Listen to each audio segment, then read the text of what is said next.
Konnichiwa, party peeps. MangaMan here. And me, KittieOnALeash.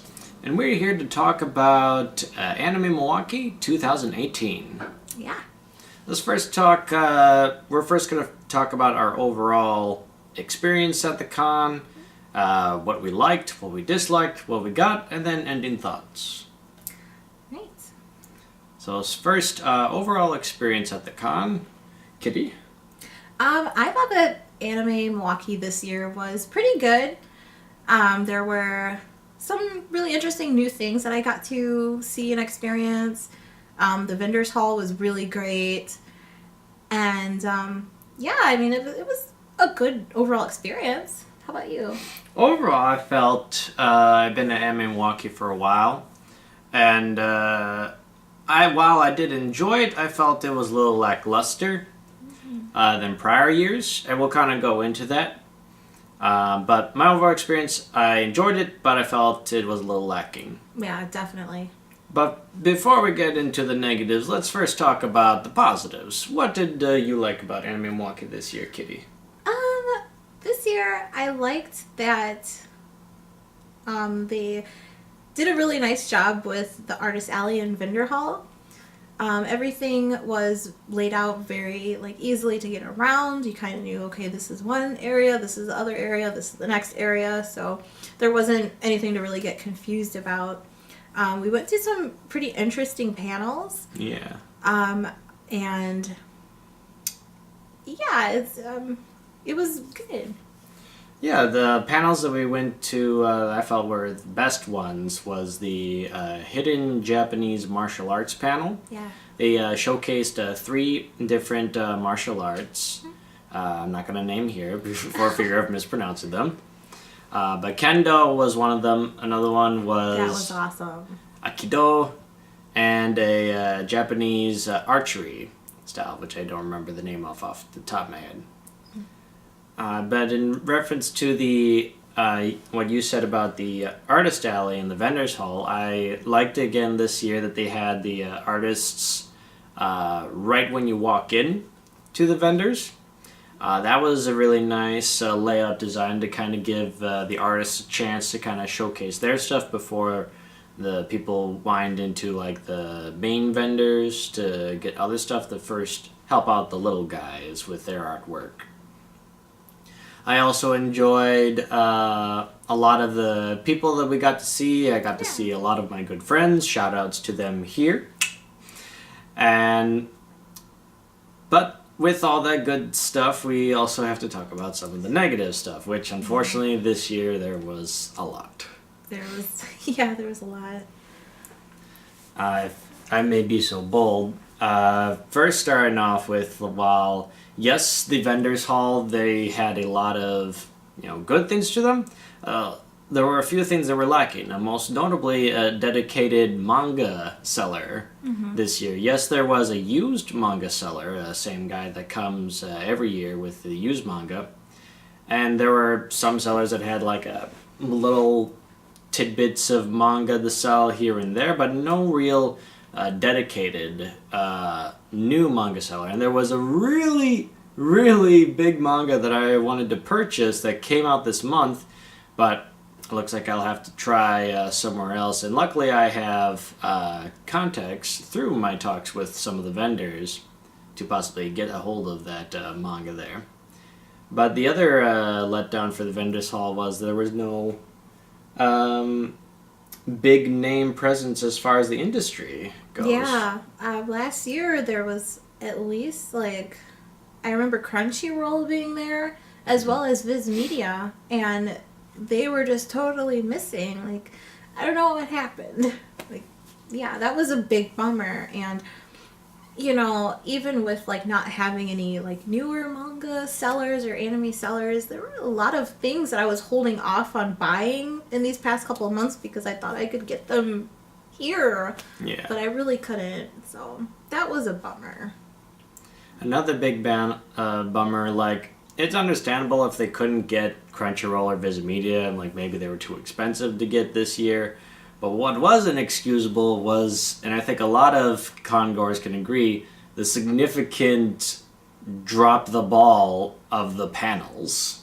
Yeah, it's they really really dropped the ball on that. There were some panels that were late. They didn't start on time.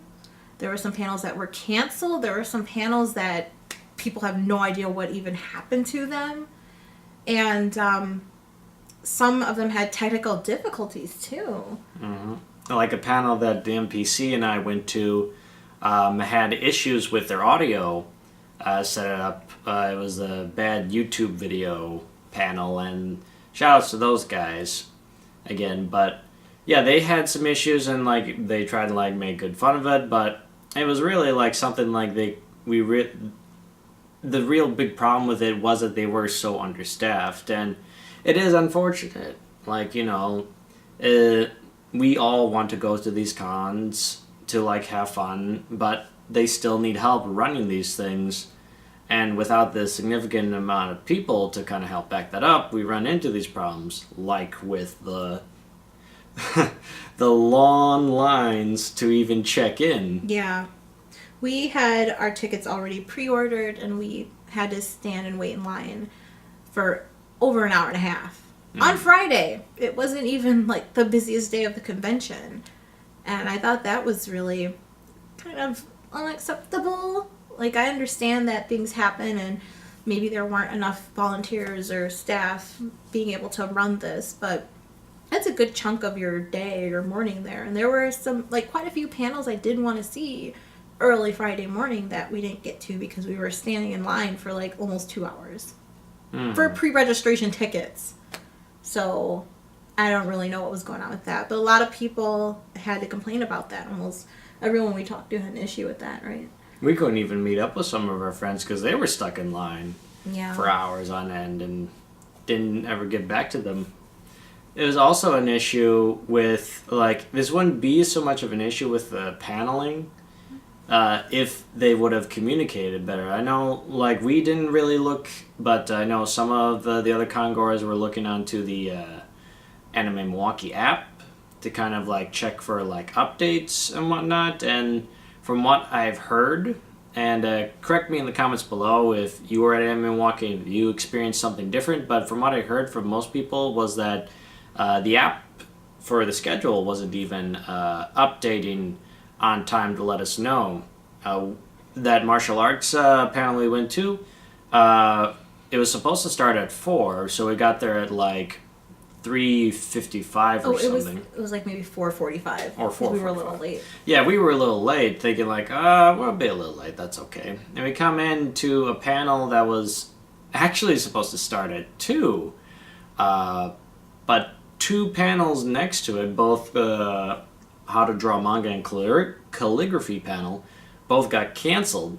And so this whole mess happened, and not even the panelists themselves knew what was going on. Yeah, it was almost to the point where I was gonna say like, well, let's walk out, because it's like the panel just may have ended as soon as we walked in, and I was confused because I didn't see martial artists really, like, you know, in the panel, and I was just confused. So I wish that somebody was there to kind of clarify when we're walking through the doors, like, hey, this is something that people are going to get confused about, especially when it's printed in the book. You know, they should act on actively having people, you know, let people know what's going on so we're not kind of wasting our time or anything. Speaking of the book, I don't know if this is for lack of foresight, but in the schedule they had several different panels, but some of them didn't even have descriptions inside the book. Like, we went to the club karaoke last night, and when we got up there, like, we thought there was going to be, like, you know, actual karaoke, but turns out it was just kind of like, or just a hangout for people to just kind of drink and maybe occasionally try to get other people to sing a well-known catchy tune like the Pokemon theme or Fresh Prince of Bel-Air. But they didn't have any music. No equipment for the karaoke. I don't know what happened at all. And that was kind of inconvenient because we had to take this elevator all the way up to like the penthouse level. Yeah. And we had to wait because the con is so busy and it kept stopping on every floor. And then we sit down, and one of our friends had even ordered a drink thinking we were going to have a good time, and then it's just kind of like, okay, we don't know what's going on here. It's not really the karaoke we thought it was. So that was a bummer for me. And I was trying to look through the pamphlet to see, like, okay, like, maybe there's, like, some description of what this is actually supposed to be. Like, maybe we didn't read it to, like, a full extent. But nope. Club karaoke has no description anywhere. You're just supposed to assume to know exactly what it means. But apparently that wasn't the case. And another little gripe was that it was kind of late. It started at 10. So we kind of hung out at the convention center waiting for it, that time where we could have been doing something else or going home or something. Mm. So that was very inconvenient. And I did not like that. So overall, the biggest gripes: scheduling, lack of communication as to the changes in the schedule for both congoers and panelists. Yeah. And having a description of said panels that we're trying to go to. Yeah. I was also really a little disappointed that Christina V wasn't able to make it. And Yeah. I understand. But I didn't see it until the last minute, so I was working on my Sarah Bella cosplay. And the morning of, I happened to look on the site, and it's like, oh yeah, Christina V is not going to make it. Mm. So that was a bit of a bummer for me. Yeah. Yeah. But let's try to pick this back up by talking about what we all got at the convention. Hey. Do you want to start first, hon? Sure. I got some. I didn't buy too much. Like, I'm trying to watch my money. But I Both picked these up kinda for free. This is like a JoJo's Bizarre Adventure, like manga sampler, and then also Junji Ito's Fragments of Horror. So those are kind of cool. I bought this anime called Nighthead Genesis. I've never heard of it, but it looks like a really good one, and it's the full series. It was like $25. And then I picked this up. This is DramaCon, the Ultimate Edition. Mm-hmm. It has all 3 volumes, and this is one of the first mangas I read. So it's a really cutesy story. I was really, really excited to get that. And then I got a mystery snack box. So it included 2 snacks. So I have green tea, Pocky, and then I have this really interesting Tom Yum Pretz. It looks like they're like shrimp flavored Pocky sticks. So I don't know what that's going to taste like. And then there is a little thing of bubble gum and a ramune. This is watermelon. So that's kind of cute. And I also picked up this super cute backpack. It's a little hamster. So adorable. And I also got this for a friend. It's hold that up there. Mm-hmm. It's for Magic the Gathering and Swamps, which is our favorite type. Favorite type to play. So Yeah. And I kind of went a little light this year as well. Again, financing stuff. Got a couple of things Digimon related. There is this wonderful artist there who had crests of all the Digidestin. And I just picked up ties because I couldn't really decide on which crest to take. So I decided I'll just go for the one that's the most flashy. I also picked up this simple yet very beautiful art piece from another artist.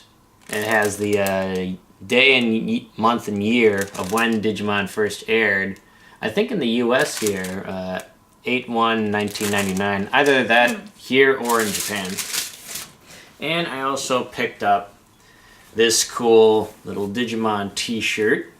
Has the blue screen of death on the inside, which I thought was very hilarious. And speaking of t-shirts, I also grabbed this one. As you know, I'm a love of Cubone. And it has his numbers up here, which is 104. And you said this was like... It reminds me of Stone Cold Steve Austin, because he has the skull and then he has 816 or 316 inside of it. So I thought that was a really cool design. Very cool. I also picked up a mystery box. Mine was kind of a manga-related one. What was good about the people that were running that is that they guaranteed that you would get a first volume. So kudos to them, because I can't tell you how many of those mystery boxes we got with like volume 18 of Inuyasha. Is like, okay, I mean Inuyasha, yeah, you can pick up anywhere in there, but still. So I got volume 1 of Sekai Trilogy Crest of the Stars, which is pretty cool. I'll have to see if that's good or not. I got this Hakukai Dance of the Floating Blossom, Record of the Jade Blood. Dog tag with some character on it. I've never watched this series, so I'll have to see how that one is. And in that same box, I gave this to her. Got this little Totoro coin purse. That's cute. So that one's for you. Also, I picked up a couple of other little trinkets. One that I am hoping to do a mini MangaMan review of from Land of the Lustrous, Phosphorite, or Foes, and I'm probably saying that completely wrong, but it's a little keychain. I thought it was super adorable. She was definitely like, I felt like she was like a daughter type character. It's like, there we go, that's my girl, that's my baby girl, she makes me so proud. We also checked out the manga library, which grew a lot. Like, I remember going to that 3 years ago, or maybe longer. They really expanded, and they had a nice little collection, and they were giving out these little cool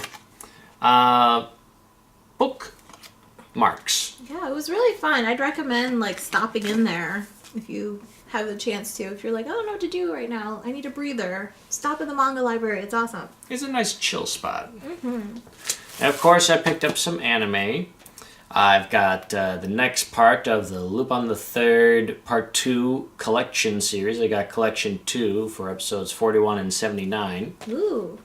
Through 41 and 79. I found this, which is another Monkey Punch work, Cinderella Boy, which definitely going to be looking into that. This one's actually a series. I think it's 13 episodes long.